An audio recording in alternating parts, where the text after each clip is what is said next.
newspapers are strange and even disconcerting objects. Have you ever found yourself at somebody's cottage or starting a fire in the spring with papers that were set aside as kindling the summer before?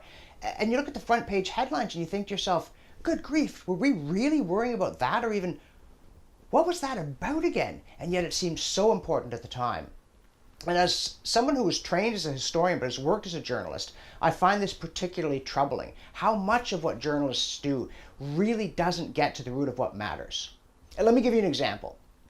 Suppose some guy's been making trouble, agitating, asking questions about religious orthodoxy. Finally, the authorities get so steamed at him, he figures he better get out of Dodge before they get him. He makes a clean getaway, he vanishes. Think they'd have that on the front page? Nah, they'd have the price of figs, they'd have diseases affecting camels, they'd have raids out of the desert. Because I'm talking about the Arabian Peninsula, and the year is 622 AD. Or, for a large part of the world's population, it's 1. Because the person I'm talking about is Mohammed, and it was on September 24th of 622 that, having slipped out of Mecca before the authorities could have him murdered, he arrived safely in Medina, where the locals were adopting his religion and had promised him protection.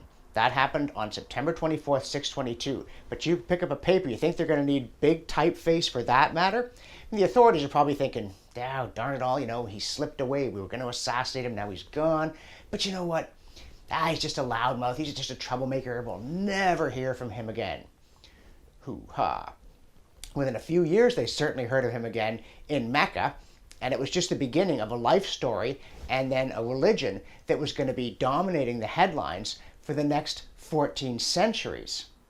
And yet, at the time that it happened, I don't think there's a chance in the world, had there even been newspapers, that any reporter could have sold his editor on annoying religious freak not murdered being an item worthy even of a small brief on the back page, even if pretty soon you'd be scrambling for the biggest typeface you could find to talk about Muhammad and Islam.